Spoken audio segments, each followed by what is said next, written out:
hari ikiganiro nakoze ejo bundi kiri kuri iyi channel mbabwira ko niba ushaka gutera imbere ukaba ugeze hahandi ugisha inama bikaba ngombwa yuko ugira umuntu ugisha inama, uba ugomba kugisha inama umuntu wageze cyangwa se ufite experience waciye mu bintu nawe ushaka gucamo.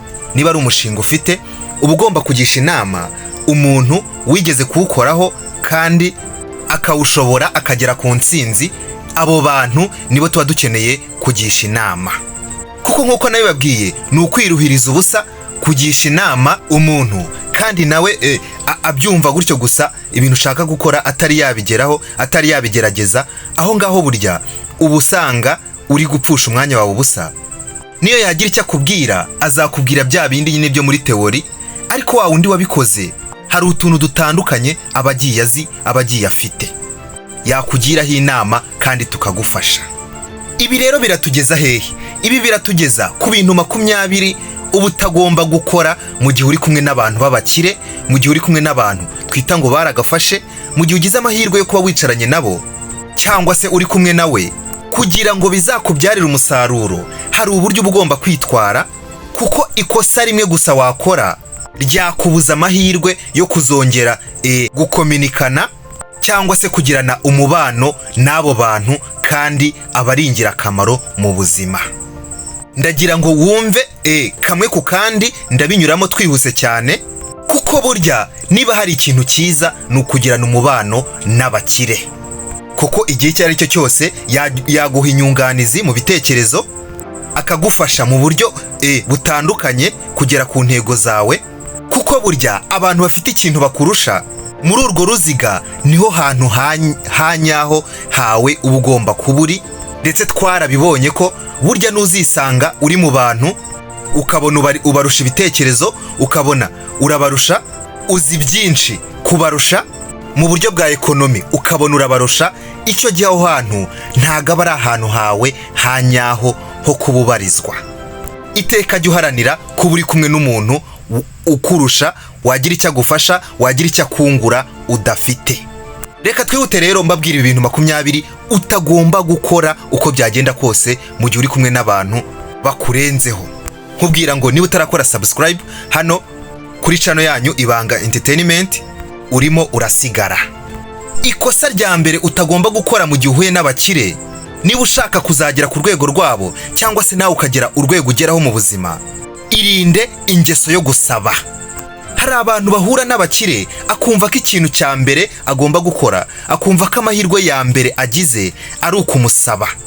Burya niba hari abantu babaza ubwenge ni abakire, kuko ibyo aba yaragezeho abazi uburyo yabigezeho, abazi imvune yagize, abazi inzira zose yaciyemo kugira ngo abigereho. Aho yagerageje bikanga, agakomeza agashyiramo imbaraga, akagwa akongera akabyuka, ntacike intege. Akenshi usanga abo bantu b'abakire baba bafite ubumenyi ku bigendanye n'uburyo isi ikoramo.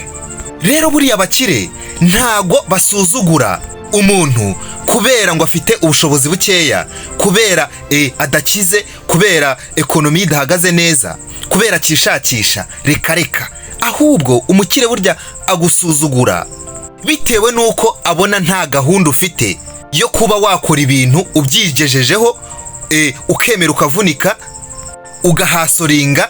Iyo abonye rero nta muhati ufite, ahubwo ufite ingeso yo gusaba, wumva ko gusaba aricyo kintu cy'ingenzi ushyize imbere, icyo gihe buriya aba yarangije kuri gucishamo, ndetse ahita abona ko nta gahunda uragira. Bityo rero biragoye kugira ngo mube mwakomezanya cyangwa mube mwagira ikintu mupanga, kuba yaguha umwanya we biragoranye cyane. Ikintu cya kabiri, igihe uri kumwe n'abakire cyangwa uri kumwe n'umukire, irinde kwivuga cyane ugaragaza ko uri ingenzi, werekana icyo ushoboye, ariko muri bwa buryo bumeze nkaho ushaka ko mbese bakwemera. Kuko burya iyo uvuga byinshi kwa kundi urimo wisobanura, ugaragaza uburyo wagira umumaro, uburyo bagomba kugirira icyizere, hariya hantu ujye witonda cyane. Kuko burya niba hari ikintu abakire bazi kureba neza, bazi kureba umuntu wabagirira akamaro kandi utiriwe uvuga menshi, kuko bo ni ibintu baba bazi, ni ibintu baba basobanukiwe neza. kukureba bakabona niba wazabagirira akamaro, n'ibintu biba byaratumye bagera aho bageze, cyane cyane mu bintu bigendanye na bizinesi. Kuba rero waba ingenzi kuri bo ntago bigusaba kuvuga menshi, ntago bigusaba kuvuga ibyo ushoboye ibiki n'ibiki umeze nk'aho bagukoresheje interview. Reka ntago ari byo. Vuga make, discipline kurange, ibindi byose baba babibona. Ikintu cya gatatu, niba uri kumwe n'abakire bo wanyawe, ba wowe ubwawe. Wishaka kwigira uwo utari we kugira ngo ubemeze, kugira ngo bagufate nk'umuntu uri ku rwego ruri hejuru. Oya, buriwe wikwiha amapeti udafite. Ikindi kandi cy'ingenzi, ugire confidence. Ngira ngo iki kintu cya confidence cyo kwigirira icyizere ni ikintu kigomba kukuranga ahantu aho ariho hose. Ngira ngo ejo bundi ndabakorera ikiganiro cyihariye cyerekeranye no kwigirira icyizere, kuko ibintu byose muri iyi si niho bishingiye. Iterambere ryose rishingiye mu kwigirira icyizere. Ikintu cya kane twihuse cyane, ntuzakore ikosa ryo kubasenga, ryo kumera nk'aho ubagize nk'aho ari imana zawe. Impamvu iki kintu ari kibi kandi giteye ubwoba, burya uri kumwe n'abakire ugashaka kubereka yuko ububashye cyane kuri rwa rwego bameze nk'aho ari imana zawe, ko wanabasenga uba warangije gutakaza agaciro imbere yabo. Ntago uwo muntu aba ari we bakeneye. Bubahe mu byubahiro byabo, ariko gukabya ngo umere nk'aho basenga, oya. Ibi bizaba bimeze nk'aho bakubitsemo ubwoba, kandi nta mugabo wo kugira ubwoba. Ngira ngo ninzajya nkoresha iri jambo ngo umugabo, ntago ari uko mba mvuze abagabo bonyine, ahubwo twese tujye twiyumvamo. Icya gatanu uzirinde kuvuga menshi igihe uri kumwe n'abakire. Burya guceceka, gutuza nizo mbaraga. Silence is power. Iga kumva, gutega amatwi, kuko burya abakire nicyo kintu cya mbere bakunda. Bakunda wa muntu batega amatwi, bakunda wa muntu wumva kurusha wa wundi wigira nyirandabizi. Ikintu cya gatandatu, uzirinde kubaza ibibazo by'amafuti mu gihe uri kumwe n'abakire. Aha ni hahandi uzisanga bagufashe nk'aho nta gahunda ufite, nk'aho ibyo urimo utabizi. Ugasanga ufite nka gahunda y'uko wenda ushaka kwinjirira umukire ngo abe yagira ikintu agufasha mu mushinga ufite. Ukabona urimo uramubaza ngo ese wamfasha kugira ngo wantera inkunga ngo ngere kuri ibi ngibi. Aho ngaho burya oya, ubikoze nabi. Ahubwo tangira uperezanta umushinga wawe, tangira uwumwereka, umuciramo uburyo umushinga wawe uhagaze, ku buryo ujya kugera hahandi ho kuba yagufasha nawe yarangije kumva koko, yarangije gutwarwa, yumvisha uburemere koko bw'umushinga ufite, ku buryo uzagera kuri ya ngingo. Ahubwo hari n'igihe utakwirwa unahagera, akaba ari ukubwira ati sha rwose ndabona ufite igitekerezo cyiza, njyewe ngiye kugufasha. Ariko wihera kuri iryo jambo ushaka ubufasha, oya, ubikoze nabi. Ikosa rya karindwi utagomba gukora igihe uri kumwe nabo, irinde kugaragaza akana kariko kose kagaragaza yuko utishimiye ubukire bwabo, yuko ufite agashyari. Oya, ni bibi cyane. Burya niba utakomera amashyi ubukire, menya ngo nta nubwo wabukurura. Reka abakire rero bakunda wa muntu uha agaciro ibyo umuntu yagezeho, agakoma amashyi, akabyishimira, akabiserebura, kuko nibwo uba uri kugaragaza ko nawe muri mu murongo umwe. Nubwo bwose utari wabigeraho, ariko baba bakubonamo icyizere, bavuga ati nawe bizaza ubwo rwose ubishyizeho umutima, ubwo aricyo kintu ubona cy'ingenzi mu buzima. Ikintu cya munani utagomba gukora, irinde gutera burage uvuga ko hari abantu uziranye nabo kandi ubeshya nta connection ufitanye nabo. Uganira uvuga ko uziranye n'abantu bakomeye kandi byahebye ukajya. Oya, burya niba hari ikintu utazi muri sosiyete runaka, abakire aba ari abantu bake cyane baba baziranye. Iyo ubabeshye barakwihorera, ariko baba bamaje kubona yuko nta kigenda. Ikintu cya 9, irinda amazimwe, irinda amagambo, irinde kuvugavuga uvuga abandi, kuko mu gihe cyose bazumva yuko uba uvuga abandi, ubasebya, ugira gute ngo nuko badahari, nabo bahita bumva yuko ari bo bakurikiyeho. Nta mukire rero ujya wizera umuntu uvugavuga ugira amagambo menshi, oya. Icyizere cyawe kuri bo kiba cyarangije gutakara. Ikindi kintu abakire banga, burya banga umuntu usingiza akumva nta pfumwe bimuteye, akumva nta kibazo afite cyo kuba yakwimika ubujiji. Ukumva urifashe, uri kumwe n'abakire, uri kumwe n'abantu bagafashe ngo njyewe sinkunda gusoma. Ngaho nyumvira, ese niba utanabikunda wacecetse? Ni ngombwa ngo ubiteremo inkuru? Ni ngombwa kugira ngo ubiganire? Oya. Ngo njye burya gufata amafaranga yanjye ngo nshora ahantu ngo ntizeye neza 100% ngo byarananiye, ngo njye ntago njya nshora amafaranga. Nibyo koko pe, turabizi ko abantu benshi ntago tugira impano yo gushora, kuko turatinya tuvuga ngo amafaranga yacu yashya. Ariko abo bantu muri kumwe, niba hari ikintu kibagejeje aho ngaho, nibyo ngibyo wowe utinya.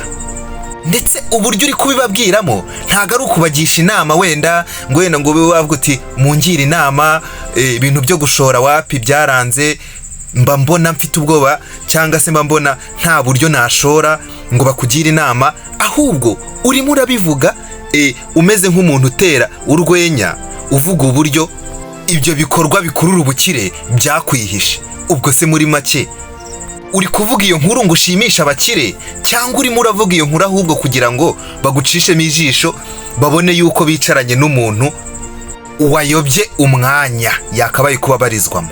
Icyo gihe uba wakishe. Burya abakire bahungira kure ubujiji nk'abahunga umuriro. Ikindi kandi, niba ugize amahirwe yo kumenyana n'abakire, uzirinde ikintu cyo gukomplaininga utuntu dutoya, cyangwa se uhorana utubazo tudashira, urekarama, kuko burya uba ugaragara imbere y'amaso yabo nk'umuntu udashobora kwishakamo ibisubizo. Kandi burya niba hari abantu ba mbere abakire bakunda, ni abantu babandi twita ngo ni problem solvers. Abakire bakunda kwinvestinga cyangwa gushora amafaranga muri ba bantu bamwe baba bifitemo ubushobozi bwo gukemura ibibazo. Kandi burya birumvikana, ntago umukire ashobora kuzafata riske zo kugushoramo amafaranga cyangwa kugufasha mu gihe abona ko nuzajya uhura n'akabazo, niyo yaba atari ikibazo gikomeye cyane, bizakunanira kugikemura. Icyo gihe rero nta cyizere bakugirira habe. Ikindi kintu nkubujije, burya ntuzigere uhirahira gushaka guhangana n'umukire. Aha ni gute rero? Hari ukuntu umuntu uba ukurenzeho aba arimo akubwira nk'ibintu, wowe ugashaka ibintu byihangana, umwereka ko ari wowe uri mukuri, umwereka ko ufite ibimenyetso bihagije kuba wamutsinda. Ariko se mbere yo kubikora banza urebe ngo birakugeza kuki, banza urebe aho biri burangirire. None se kuba wamutsinda ni wenda yaba ari joke cyangwa muri kuganira bikaba byarangira umutsinze, birakungura iki? Ahubwo se niki kiri butagikurikiraho mu mibanire yanyu? Ako kabazo ugihita ukahashyira, umenye igikurikiraho. Bishobora kurangira umurakaje, umubabaje, ntibigende neza, bikaba bibi. Aha hantu rero ndagira ngo tubyumvikaneho neza. Hari igihe aba ari ikiganiro wenda gikeneye yuko wumva umukire ukamutega amatwi, ntumuburanye kuko ubona byakugiraho ingaruka. Ahangaha ugomba kugira uburyo ubyitwaramo. Ariko nanone hari igihe wenda mushaka kuganira ugasanga niwo mwanya wawe, niba hari byinshi uzi ugasanga niwo mwanya wawe wo kwigaragaza, ukabereka yuko hari ikintu uzi kuri iyo ngingo muri kuvugaho, ukabasobanurira, ukabakonvenka, ndetse rwose bakavuga bati uratwemeje rwose, ufite ibitekerezo bizima. Nahawe rero ho kureba neza niba ari umwanya wo guca bugufi ukareka umukire akakubwira, cyangwa se niba ari umwanya wawe wo kwigaragaza ukababwira byinshi batari bazi. kuko hari aho uzisanga niwiha ibyo kubagisha impaka bazakwirengagiza bakwihorere. Niba uri kumwe n'abakire kandi wikwibagirwa imico n'imyitwarire igenga ahantu muri. Urugero, muri ahantu muri kuganira uhugiye kuri telefone, ni ibintu bitari bubashimishe cyane, ni ibintu biri bubereke yuko utari seriye. Niba ari koro yihutirwa ubona koko biri emergency, wakwitaba vuba vuba ariko ugahita ugaruka mu kiganiro mugakomeza. Ibintu byo kujya kuri telefone, kuri chat hehe, bigaragara nkaho utazi agaciro k'abantu uri kumwe nabo. Irinde kandi kuvuga ibintu udafitiye ibimenyetso. Burya abakire bakunda ibintu bifatika, bakunda kubwirwa ibintu bigaragara. N'abantu badakunda ko ubabwira ibintu biri mu kigare gusa, ibintu biri mu magambo gusa. Gerageza uvuge ibintu bifatika kandi ufitiye proof, ufitiye ibimenyetso, ku buryo banakubwiye ngo twereke inzira wenda ushaka gucamo, twereke ese ibyo wapanze wabiteguye ute akantu ku kandi. Apana ibintu byo kubazanaho ibintu biri mu magambo gusa bidafite aho bizahera n'aho bizarangirira. Oya. Ikindi kintu uzitaho mu gihe uri kumwe n'abakire, mu gihe uri kumwe n'abantu bakurenzeho, irinde kubaha kuvuga cyangwa kubaha message ndende ibarambira. Niba hari ikintu ushaka kubabwira, rasa ku ntego. Mu gihe baguhaye umwanya wo kugira nk'ikintu uvuga, gerageza ushyiramo amagambo y'ingenzi, kuko nutabikora utyo uzasanga umukire adafite umwanya muremure wo kugutegereza ngo uvuge ibintu bitarangira, usange yataye attention cyangwa ntago akikwitayeho. Niba kandi nanone ari stories zisanzwe murimo muganira, irinde kuvuga nk'inkuru yava nka hano ikagera Nyamasheke. Oya. Niba ari akablage gasamarayizinge ubatemo, ubundi ibintu bikomeze. Tega amatwi, ibintu bigende neza. Icyo gihe mu buryo batazi bazisanga bagufata nk'umuntu w'ingenzi cyane, bagufata nk'umuntu batagomba kubura.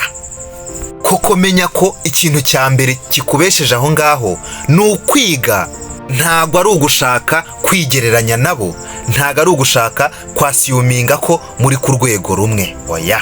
Gusa nanone ibyo byose twavuze haruguru, gutuza ugatega amatwi, wajya kuvuga ukajya urasa ku ntego, ntago bivuze ngo uba ugaragara nk'umuntu uri timide, ucecetse. Oya. Niba muri kuganira ba uri umuntu uri active, wisanzuremo rwose, nta kugaragara nanone nkaho wabatinye cyane. Oya, ntago aba ari sawa.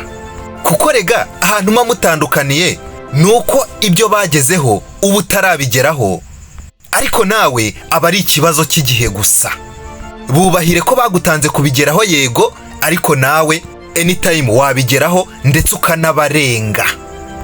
Ikindi kintu ugomba kwibuka cyane mu gihe uri kumwe n'abakire, aho kugira ngo ugaragare nk'umuntu ukeneye ubufasha gusa, ahubwo biba byiza yuko iyo ugaragaye nk'umuntu nawe ufite ikintu wabafasha. Uti gute rero?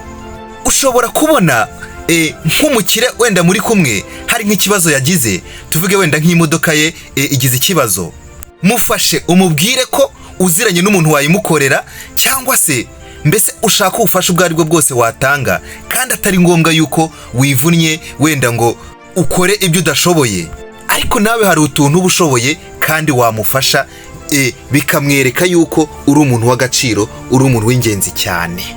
Akeneye wenda umuntu wamusanira ibikorwa bye runaka, ihutire guhita umubwira ko hari umuntu uzi wabikora kandi akabikora neza, ndetse yuko unamwizeye, kuko hari ibintu byinshi uba usanga abakiri batajya babonera umwanya wo kubijyamo. Icyo gihe rero iyo umukoreye akantu nk'ako, ahita abona ko uri umuntu w'ingenzi cyane. Nkubwira ngo niba koko wumva uri umukene mu mutwe, muri wowe ukiyumvamo nk'umuntu w'umukene, n'ubundi uzaga umugaragare nk'umukene iminsi yose. Ntuzigere upfukamira abantu kugira ngo wicare ku meza, ahubwo ubaka agaciro kawe kugeza ubwo ya meza ba bantu bazagukenera ngo mwicarane ku meza. Niba iki kiganiro hari icyo kigufashije, kora subscribe, shyira muri comment igitekerezo cyawe kugira ngo dukomeze tuzamure uyu muryango mugari. Shimira namwe mumaze gukora subscribe hano kuri Ibanga Entertainment. Byose ni mwebwe tubikesha. Ciao, naho mu kiganiro gikurikiye.